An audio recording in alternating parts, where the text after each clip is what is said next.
చిన్న పాకాలో నేను పరిచర్య చేసేటప్పుడు దాన్ని బట్టి కొంతమంది ఎగతాళి, ఉండే నివాసం కూలిపోతే దాన్ని బట్టి కొంతమంది ఎగతాళి, అలాగే ఆర్థిక స్థితిగతులు సరిగా లేవని మా జీవితాలను చూసి కొంతమంది ఎగతాళి, మా పరిస్థితులు చూసి, నా స్థితి చూసి ఏం పర్వాలా, అన్ని దేవుడికి అప్పచెప్పుకొని నీకే స్తోత్రం నాయన అని ముందుకు సాగిపోయాను. అన్ని చూస్తున్న దేవుడు ఎల్రోయి ఎల్రోయి ఎల్రోయి చూచుచున్న దేవుడు తన బాహు చాపాడు. నేను ఆయనకు ఒక అపనమ్మకస్తురాలైన భార్యను గాని ఆయన నా విషయమే నమ్మకమైన భర్త.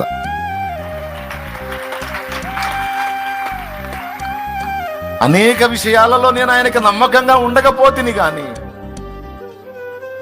నా విషయంలో ఆయన అన్ని విషయాల్లో నమ్మకంగా ఉన్నాడు.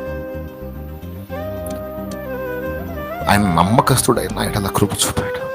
ఇది యథార్థంగా నేను ఒప్పుకుంటున్నాను. అన్ని విషయములలో నేను ఆయన సంతోష పెట్టకపోతేని కానీ ఆయన అన్ని విషయములలో నా విషయమై మానని కృప చూపుతూ, మానని ప్రేమ చూపుతూ